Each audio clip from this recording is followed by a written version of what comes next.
Look at guys. Dahil marami kaming apples, doon sa bahay namin isa, doon sa old house namin before, maraming bunga. Ayun oh, ang mga bunga, ayan.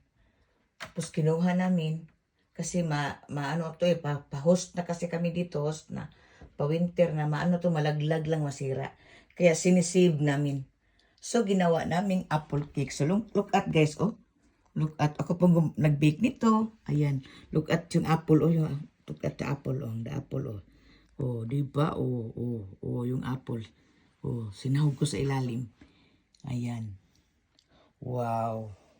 So, thank you, Lord, sa knowledge, Lord, and everything. Love you, Lord.